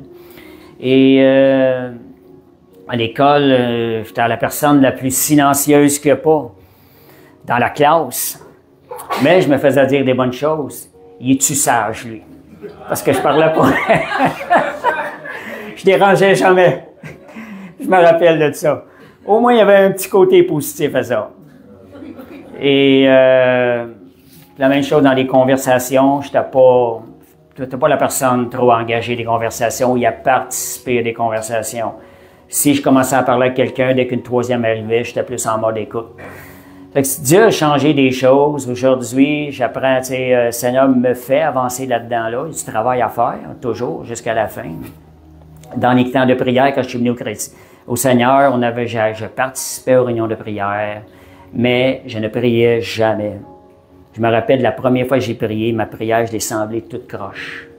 Puis le Seigneur m'a montré après, il dit, regarde, c'est pas la beauté de ta phrase, j'ai regardé ton cœur, Dieu a répondu à ma prière. C'était miraculeux, je me rappelle de ça. Donc, Dieu travaille toujours. Je me rappelle, 1891, quand j'ai commencé pour les enseignements pour enseigner la parole, donner des petits enseignements de partage dans des cellules maison. La même affaire. Il y a quelqu'un qui est venu dans nos petits groupes, puis là, il dit, on a besoin de quelqu'un ici pour prendre le petit groupe en charge. Moi, dans ma tête, j'ai donné vos noms, je vais me donner mon nom. J'ai même pas pensé à ça. Finalement, il y en a d'autres qui avaient donné les noms, mais les personnes qui étaient en charge du groupe, eux autres me voyaient à cette place-là. Moi, je ne me voyais pas. À un moment donné, quand ils sont venus me dire ça, j'étais surpris quand on me demande le premier, en janvier 91, on me dit la semaine prochaine, on me dit ça de même, on va voir de ça. La semaine prochaine, c'est toi, Benoît, qui apporte l'étude. Tu n'as pas le choix, c'est le leader qui a parlé. On me dit ça de même, là. Moi, dans ma tête, je vais penser que c'est Satan qui m'attaquait. Réellement, là, c'est vrai ce que je vous dis, là. J'ai dit, Satan, il veut me faire planter ben raide. C'est sérieux, j'ai vraiment pensé ça. J'ai dit, écoute, Seigneur, j'ai dit, si c'est vraiment toi, je te donne, c'était dans 8 jours, je te donne 8 jours que tu me le montres. Et savez-vous ce qui s'est passé? J'ai été 8 jours à vivre une paix surnaturelle. Même le dimanche, j'étais dans l'assemblée, je vivais une paix là, tellement grande, là. Et il y a une parole que le pasteur a donnée dans cette assemblée-là, une grosse assemblée. Et moi, j'avais demandé au Seigneur de guider. Il dit, ma paix sera le signe que c'est moi qui t'envoie. Et il y a eu plusieurs paroles comme ça sur la paix. Et ça confirmait. Même, moi, j'en ai même pas parlé, là. J'étais assis avec un petit groupe. Il y a un gars qui était assis à côté de moi. Il me regarde après. Il dit, mon frère, il dit, tu dégages une paix, c'est pas possible. J'avais même pas parlé. Ben, vous voyez ce que je veux vous dire, que Dieu, des fois, moi qui ne parlais pas, Dieu m'a emmené faire un travail. Encore aujourd'hui, il n'est pas fini. Mais Dieu m'appelle. Et fait que quand j'ai commencé, quand je vous disais qu'on m'a demandé d'apporter l'enseignement. Fait que le jeudi d'après, c'était moi qui l'apportais. On avait demandé ça le vendredi. Après l'avoir apporté, je m'en vais voir mon frère, qui était gêné lui aussi. Il dit, watch-toi, c'est toi le prochain. Je voyais pas. Lui dit, non, jamais. Puis, tu sais, je le voyais pas. 2 semaines après, ce qui est arrivé, on me redemande encore d'apporter l'enseignement. Et comment Dieu vient nous chercher. Et ce samedi-là, j'étais à l'Assemblée avant d'apporter l'enseignement. Et là, le Seigneur est venu. J'ai senti l'appel de Dieu. Quand c'était le 26, je me rappelle de la date, le 26 janvier 91, je rentre dans l'Assemblée, je me sentais dans le ciel, les louanges, qu'est-ce qui se passe? Il y a juste moi qui sent ça. Là, je regardais tout le monde autour de moi, ça. Tout le monde avait de l'air normal. J'ai dit, comment ça? Je me sens, j'avais l'impression d'être au ciel, je flottais. Puis sérieusement, je regardais le monde, je m'analysais. C'est juste moi qui vis ça, le monde avait tout de l'air normal. Fait qu'après ça, le pasteur arrive avec un enseignement. L'enseignement, il fait quelque chose de nouveau. Puis pendant qu'il enseignait, je vous dis, c'est vraiment de même, la grâce de Dieu. Puis je me rappelle ce soir-là, avant de partir pour l'Assemblée, je disais à un frère au téléphone, je disais, ce soir, je m'en vais rencontrer le Saint-Esprit.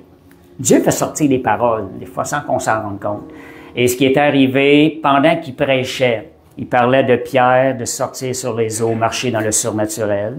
Puis son titre était fait quelque chose de nouveau. Là, je sentais le doigt de Dieu qui tournait ici, là. Dieu, je le sentais vraiment, là. Ça a duré un bout, là. Puis là, en même affaire, je me mets à regarder les autres, je regardais tout le monde. Mais voyons donc, c'est juste moi qui vis ça, mais le monde avait tout l'air normal, puis ça a duré. Puis c'est comme si le Seigneur, je ressentais qu'il me disait, c'est toi que j'appelle. C'est toi que j'appelle. Il l'a répété à 2, 3 reprises. Puis moi, j'avais dit à mon frère juste avant, watch-toi, c'est toi le prochain. Fait que là, j'ai arrêté de le dire. Fait que merci Seigneur, ça a commencé tranquillement de même, mais juste pour vous dire, quand je vous dis que la question de la parole, moi, c'était passé pour moi encore. Tu sais, je me voyais pas, tu sais, encore parler, partager.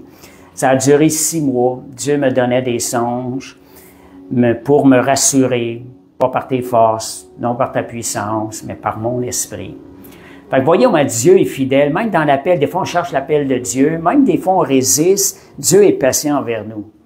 Puis après 6 mois, j'ai eu un songe, ça s'est confirmé, un bâton de berger que Dieu m'a donné dans un rêve, et là j'ai commencé à plein temps.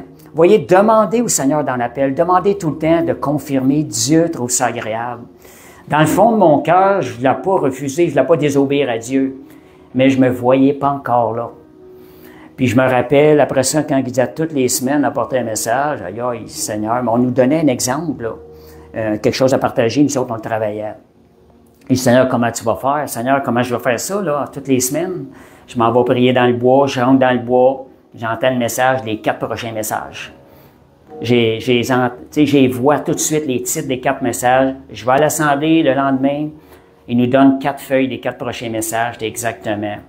Fait que Dieu vient nous rassurer, mais vous avez tout à gagner à écouter la voix de Dieu pour entrer dans l'appel que Dieu a pour vous. Merci Seigneur pour sa grâce, puis ça ne s'est pas arrêté là. Dieu, comme je vous dis, c'est long le travail du Seigneur. Fait que pour moi, finalement, j'ai rentré dans les petits groupes. J'ai fait ça pendant 14 ans à tel endroit, je l'ai refait dans une autre assemblée. Et c'était pas fini encore. Moi, l'année avant, les témoignants en avant, oubliez ça, là. devant une salle, là, je laissais la place aux autres. Tu sais, fait que j'arrive ici le premier dimanche. Ouais, je me rappelle, je ne m'attendais pas, Nadia m'avait invité. Elle a invité à arriver de beaucoup de monde à venir. Je rentre ici le premier dimanche. On se connaissait, moi puis Balthazar. On s'était connus auparavant, tu sais.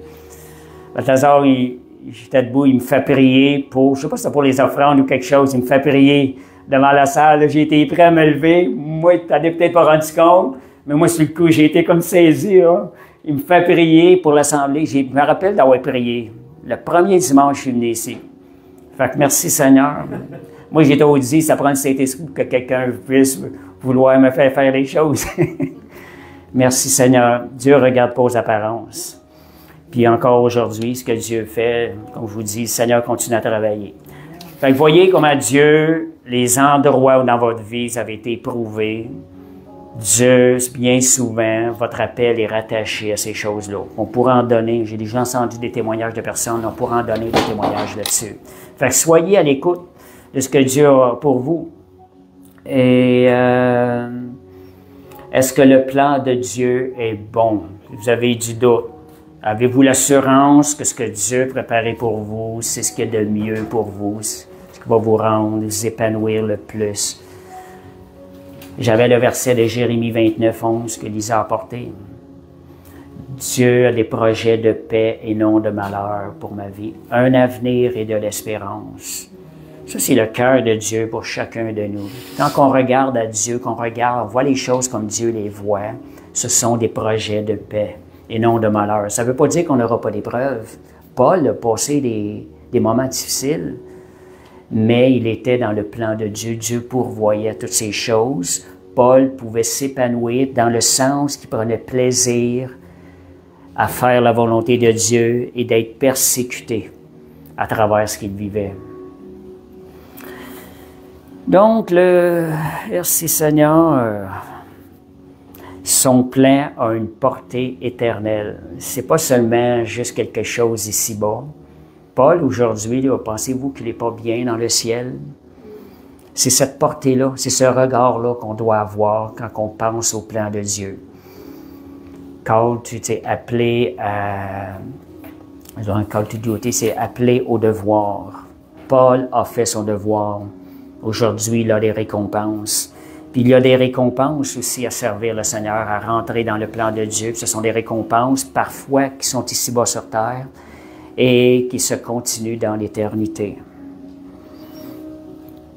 Donc, je vais juste mentionner aussi, on parlait tantôt de l'appel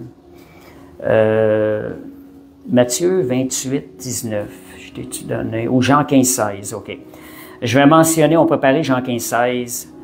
Tantôt, Lisa a mentionné, on est appelé à redonner espoir aux gens autour de nous. Quand on parle de destinée, d'appel à l'intérieur, il y a certains appels pour tous les croyants qui sont partout dans chacun de nous. On est tous, c'est un appel, mais on est tous appelés comme enfants de Dieu à redonner espoir aux gens autour de nous. Reconnaissez cette chose-là. Si vous ne le reconnaissez pas, vous ne le ferez pas. Mais soyez conscients, quand vous voyez des gens autour de vous, le milieu où vous êtes placé, votre travail, votre famille, vous avez été placé là pour redonner espoir. Ça fait partie de notre appel. L'endroit où ce que je vis, ça fait partie de votre appel. Si vous êtes conscient, vous allez prier pour ça et Dieu va vous ouvrir les portes. Vous allez voir la main de Dieu. Vous allez voir des gens qui retrouvent espoir dans le Seigneur. Donc, il y a certains appels qui est pour tous. Et celui-là aussi. Si on regarde, ce n'est pas vous qui m'avez choisi, mais je vous ai choisi. Et je vous ai établi afin que vous alliez. Pas pour qu'on reste assis. Un des appels va. Et que vous portiez du fruit et que votre fruit demeure, afin que ce que vous demanderez au Père en mon nom, il vous le donne. Donc, on est tous appelés à porter du fruit dans le Seigneur. Porter du fruit, il y a quelque chose. Ça part il y a une source, il y a quelque chose qui grossit, le fruit mûrit. Si vous vivez de la stagnation spirituelle, ou s'il n'y a rien qui bouge dans votre vie, il n'y a aucun changement, ben, cela devrait vous pousser à aller chercher la face de Dieu. Seigneur, où est-ce que tu veux m'emmener? Seigneur, montre-moi plus clairement où est-ce qu'il est l'appel dans ma vie. Donc, et Dieu, quand ça dit, Dieu dit que vous portiez du fruit, que votre fruit demeure. C'est Dieu qui nous a choisis. C'est ce que ça dit dans ce verset-là. Si Dieu nous a choisis, est-ce que Dieu se trompe parfois? Dieu, si vous sentez, si on était appelé, si Dieu a vu notre cœur, il a déposé la vie de Jésus en nous, on a été choisis de Dieu.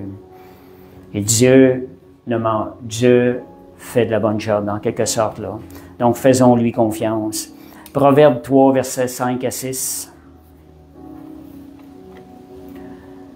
Confie-toi en l'Éternel de tout ton cœur et ne t'appuie pas sur ta sagesse. Reconnais-le dans toutes tes voies, il aplanira ton sentier. Alléluia! Fait que comment avancer dans l'appel que Dieu a pour nous? Comment croître en sagesse, en maturité, comment grandir dans le Seigneur? Celui qui n'agrandit pas, en réalité, il est en train de mourir. Il est très important de voir, Seigneur, où est-ce qu'elle en est, ma vie? Et moi, j'avais ma traduction par le Saint-Esprit. C'est « Reconnais la souveraineté de Dieu dans tout ce qui t'arrive, et il te fera marcher dans ses sentiers tout tracés. » Donc, on a quelque chose, reconnais-le. Moi, j'ai toujours, quand j'ai eu ce verset-là, la souveraineté de Dieu. On sait qu'il y a différents degrés de souveraineté de Dieu. Quand vous reconnaissez la souveraineté de Dieu, vous êtes en train de l'activer dans vos vies. Lorsqu'elle n'est pas reconnue, elle ne sera pas activée. Vous serez laissé à vous-même. Fait que Dieu nous fait marcher dans ses sentiers tout tracés quand on lui fait confiance, qu'on reconnaît sa souveraineté. Est-ce qu'on peut trouver sa destinée à coup sûr? Et je vous pose la question. Est-ce qu'on peut trouver, chacun de nous, notre destinée à coup sûr? On commence avec non, pas nécessairement. On va évoluer. Regardez, c'est non, pas nécessairement, parce que ça demande d'être à l'écoute de Dieu et de chercher sa face. Sonder les désirs et les passions de Dieu. En réalité, les passions, les désirs que Dieu a déposés dans votre cœur, ce sont les désirs de Dieu. Moi, des fois, je prie, c'est une des meilleures prières que j'aime dire, c'est Seigneur, c'est qu'est-ce qui ferait la joie de ton cœur? Moi, c'est une des prières que j'aime. Seigneur, je veux faire la joie de ton cœur. Quel genre de prière? Quels sont tes désirs, Seigneur? Fais-moi connaître tes désirs. C'est des choses que je demande au Seigneur. Et je sais que Dieu entend ces prières-là. Et ça dispose mon cœur à la volonté de Dieu. Donc, si nous cherchons la face de Dieu, si nous nous tenons à la bonne place, oui, nous pouvons trouver la destinée de Dieu à coup sûr. Puis dans l'autre sens, est-ce qu'on peut rater sa destinée? Croyez-vous que des personnes, des croyants peuvent rater leur destinée? Oui, c'est possible. C'est si nous ne nous mettons pas, pour deux raisons, si nous ne nous mettons pas en position d'obéir, et l'autre mot, c'était d'écouter la voix du Saint-Esprit. Deux choses, écouter et obéir. Il y a des gens qui entendent l'appel de Dieu et ne répondent pas. C'est pas tout le monde qui répond à l'appel de Dieu. Alléluia, merci Seigneur. Donc, si j'en arrive à la fin, je vais terminer bientôt. Est-ce que vous ressentez un appel particulier? Est-ce que vous arrêtez vraiment? Est-ce que vous ressentez un appel particulier dans votre vie? Avez-vous la pensée à dire, Seigneur, c'est quoi vraiment? J'aimerais ça, je veux en savoir plus. Seigneur, je veux marcher dans tes voies. Et c'est des choses et un des points les plus importants, c'est votre désir d'aller plus loin avec le Seigneur. Quand je vous parlais le 26 janvier 91, un des points qui est le titre du message, un titre bien simple, « Fais quelque chose de nouveau ». Ça parle fort ce titre-là, si vous arrêtez. Ça va vous emmener à marcher dans la foi, à faire confiance au Seigneur. Mais le Seigneur est patient dans tout ça, comme il était patient. Même si on s'assit sur les derniers sièges, Dieu les appelle pour nous. Et c'est à nous d'être à l'écoute, de dire, Seigneur, à quoi tu m'appelles? Seigneur nous voit. Il a des yeux meilleurs que les miens. Fait qu'il vous voit toutes. Il voit même dans vos cœurs. Je prie que le Seigneur vous parle aussi ce matin. Alléluia. Comment découvrir? On va terminer avec quelques petits points rapidement. Comment découvrir et entrer dans le plan de Dieu, dans l'appel que Dieu a pour nous. des choses assez simples, mais qui sont quand même importantes. C'est comme un résumé. Et chercher sa présence, passer du temps, relation intime avec le Seigneur. Dieu va déposer sa paix petit à petit dans la relation intime. La paix dans l'endroit où vous sentez que vous êtes appelé à aller. Mais vous devez avoir des moments d'arrêt devant le Seigneur, d'écouter ce qui vient à l'intérieur, la voix de l'Esprit, qui est la deuxième raison, écouter le Saint-Esprit, la petite voix intérieure. Le Saint-Esprit, c'est écrit qu'il va nous guider. La parole de Dieu dit, les fils de Dieu sont conduits par l'Esprit de Dieu. Fait que prenez le temps d'écouter la petite voix à l'intérieur. Troisième point, restez fidèles dans les petites choses. Bien important, c'est dans les petits, si vous l'êtes dans les petites, vous allez l'être dans les grandes choses. Fait que prenez attention à tout faire pour le Seigneur. Avec un cœur, Seigneur, ce que toi, tout ce que tu as fait pour moi est parfait. Jésus a tout fait à merveille.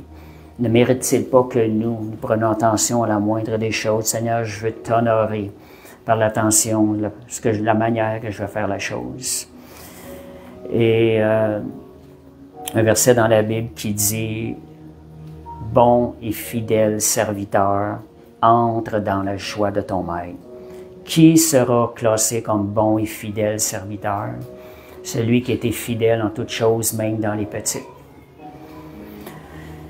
Quatrième point, c'était être patient.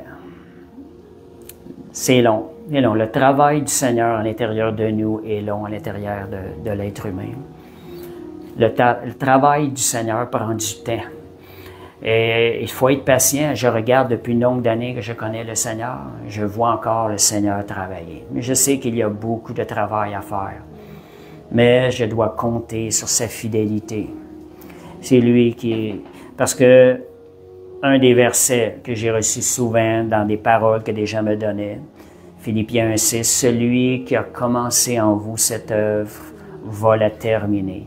Vous savez, je me rappelle d'une fois en particulier, ça doit dater de 25 ans de ça. Je m'en rappelle que c'était hier. Cette parole-là, il me donne une parole, un prophète me donne une parole comme ça. Ça m'avait marqué, puis j'étais là devant le Seigneur. Ben oui, mais Seigneur, là, celui qui a commencé en lui va la terminer. Ça ne me dit pas quand, ça. Tu sais, dans le sens, pour moi, je me demandais, ça a-tu du poids, cette parole-là, ou pas? Parce que je voyais pas de date. Ça risque d'être très long. S'il y a 25 ans, j'aurais su que c'était si long que ça encore, qu'il n'a pas fini encore. Mais j'apprends aujourd'hui à voir comment Dieu fonctionne. Fait qu'apprenez à être patient. Là, si vous recevez des paroles, ne les relâchez pas. Gardez-les. Ça a donné qu'un matin, je regardais des paroles que j'avais reçues anciennement. Des fois, on les oublie. J'écrivais ça. Très important d'écrire quand Dieu vous donne une parole. Dans 10 ans, dans 15 ans, dans 20, 25 ans, 30 ans, vous allez voir ce que Dieu a fait dans votre vie. Vous allez être surpris. Ça va devenir un témoignage pour votre vie. Ça va être une force pour votre vie d'avoir vu la main de Dieu agir de cette manière-là. Donc, être patient. Dernier point, avoir confiance en Dieu, lui faire confiance.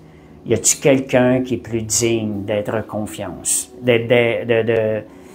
en qui on peut mettre notre confiance que le Seigneur? Non. Vous lui parlez, vous lui faites confiance. Et même quand on ne comprend pas, Dieu, Romains 8:8, va tout orchestrer les domaines de votre vie. Sans que vous le sachiez, vous ne comprenez toutes choses. Quand vous lui faites confiance, Dieu fait concourir toutes choses pour votre bien. Et dernier verset, 1 Thessaloniciens 5:24, celui qui vous a appelé est fidèle et c'est lui qui le fera. Quelle assurance de savoir que c'est Dieu qui va entreprendre le travail en nous. Quand je vous parlais d'être patient, là, pensez justement, là, Jésus. Pensez à Jésus, sa vie sur terre. Pourquoi que son ministère a commencé à 30 ans seulement? Pensez-vous que son ministère a commencé à 20 ans, à 19 ans? À rentrer à plein temps dans le ministère. On sait que Dieu l'utilisait. À l'âge de 12 ans, il enseignait des scribes et des pharisiens. Mais pensez à ça. Pourquoi seulement à l'âge de 30 ans que Jésus a commencé son ministère? Il y avait une formation qui était là à l'intérieur de lui. Si Jésus a eu besoin d'une formation comme ça, d'un travail de Dieu le Père à l'intérieur de lui pour le préparer à ces 3 ans de ministère-là, combien plus nous, Dieu a besoin de temps pour travailler en nous, ce travail-là. Il a dit, Seigneur, je te fais confiance. Je ne vois pas nécessairement exactement ce que tu veux m'emmener, mais Seigneur, je veux apprendre à te faire confiance. Donc, merci Seigneur. C'était l'étude de ce matin, réaliser que on a un appel au devoir. C'est sérieux. On a une mission à l'intérieur de nous que Dieu a déposée. Dieu a déposé une mission qui est spéciale pour chacun de nous. Fait qu'il s'en dans cette mission-là en obéissant à l'appel de Dieu, en cherchant sa face, c'est là qu'on va davantage s'épanouir dans le Seigneur et bénir les gens autour de nous. Ok, merci Seigneur. On peut faire une petite prière avant de terminer. Alléluia. Père Céleste, on te remercie ce matin, Seigneur, pour ce message. Seigneur, je prie que nos cœurs soient sensibles à l'appel que tu mets dans nos cœurs en cet instant. Seigneur, que ce ne soit pas juste des paroles, mais que ce soit ton doigt, Seigneur, qui vienne nous toucher, Seigneur. Et toucher, nous montrer l'endroit où tu nous appelles à mieux te servir, Seigneur. Que tu nous révèles, Seigneur Dieu, quel est l'instrument, Seigneur Dieu, que nous sommes dans le royaume de Dieu. Seigneur, on veut regarder à toi, Seigneur, et à l'œuvre de ton Saint-Esprit en ce moment.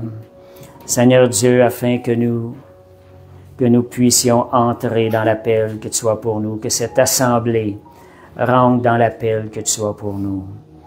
Merci pour ce privilège ce matin, Seigneur Dieu, d'avoir le Saint-Esprit qui nous permet d'être en communion avec toi. Seigneur, pour découvrir, Seigneur, l'appel que tu as pour nous. Merci, Seigneur Dieu, pour tes bontés, Seigneur, qui sont toujours là, prêtes à être déversées dans nos vies. Au nom de Jésus. Et Seigneur, on t'ouvre notre cœur ce matin, Seigneur, pour entendre, Seigneur Dieu, discerner cet appel que tu as pour nous. Amen. Merci, Seigneur. Alléluia. Merci, Jésus. T'apportes pour les offrandes? Appel au salut, Jean. Ah, OK.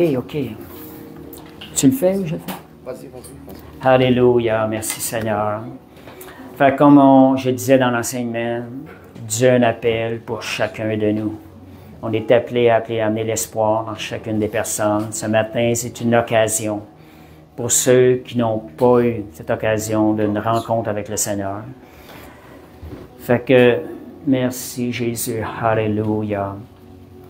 Fait qu'on va faire une petite prière, demander au Seigneur qu'il vienne rencontrer le désir de notre cœur, puis qu'il vienne aussi... Père Céleste, on va prendre une décision devant le Seigneur. On parlait que c'était un appel au devoir. On juste répéter après moi. Père Céleste, je viens devant toi. Je reconnais que ton plan pour ma vie est le meilleur. C'est un plan dans lequel tu vas permettre de m'épanouir. Je t'ouvre les portes de mon cœur ce matin. Je veux répondre oui à ton appel. Je me repens de tous mes péchés. Je me détourne de mes mauvaises voies pour suivre ta voie et rentrer dans ton appel, dans cet appel que tu as pour moi. Saint-Esprit, merci de parler à mon cœur et de m'ouvrir la voie vers le salut, vers le Père Céleste. Et merci, Saint-Esprit, de faire de moi un enfant de Dieu. Amen. Merci, Seigneur.